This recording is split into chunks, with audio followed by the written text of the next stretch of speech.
Hello and welcome back to Firefighting in Canada This Week. Today's edition is brought to you by VFIS of Canada, a division of CVIS Incorporated, Canada's largest insurer of firefighters. I'm Justin Bellmore, and this week in firefighting news, a new memorial grant program supports first responder families. The BC government recognizes a First Nation as a partner in wildfire response, and the Oak Bay Fire Department talks health and wellness in the third installment of a 5-part feature series. Being a first responder isn't an easy job. It's certainly not always a safe one. Some of these men and women die serving their communities in the line of duty, and Canada now has a new way to pay homage to these fallen heroes. The Government of Canada launched the Memorial Grant Program for first responders, an economic benefit that recognizes the service and sacrifice of first responders who die as a direct result of carrying out their duties. Through the Memorial Grant Program, families of first responders, police, firefighters, paramedics, volunteers, reservists, and auxiliary members that lose a loved one as a direct result of their duties will receive a one-time lump sum tax-free payment of $300,000. The government says they've committed almost $120 million over 5 years starting in 2018 to 2019 and over $23 million per year after that. The program took effect on April 1st of this year and will be implemented in all provinces and territories. The Chilcotin Nation signed a first-of-its-kind agreement with the federal and British Columbia governments that recognizes the First Nation as a full partner in wildfire response.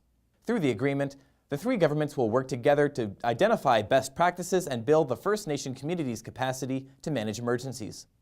Chief Joe Alphonse says he'd like to see a culturally appropriate First Nations evacuation center established, as well as a training facility. Attorney General Jody Wilson-Raybould described the agreement as truly historic, while BC Indigenous Relations Minister Scott Fraser says it is an important step towards reconciliation. Fire Chief Dave Cockle and registered nurse Sarah Wegwitz have been working together on a 5-part series looking at the Oak Bay BC Fire Department's health and wellness program and how the program has benefited the lives of the department's service workers. Part 1 appeared in the February edition and took an in-depth look at the program and how the different facets can be successfully implemented.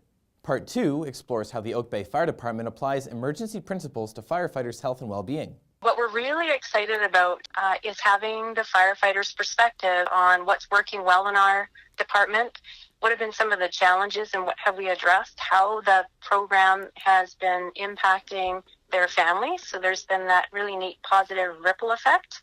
There are absolutely simple, easy, and very practical things that departments can start doing today to begin to improve the overall health and well-being of their firefighters.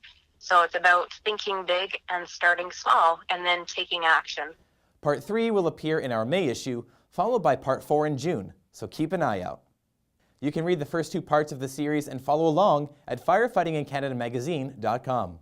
This is Annex Business Media's Niche TV. Thanks again to VFIS of Canada, a division of CVIS Incorporated, Canada's largest insurer of firefighters. Stay tuned for our next episode of Firefighting in Canada This Week on Friday, April 27th. I'm Justin Bellmore. We'll see you next time.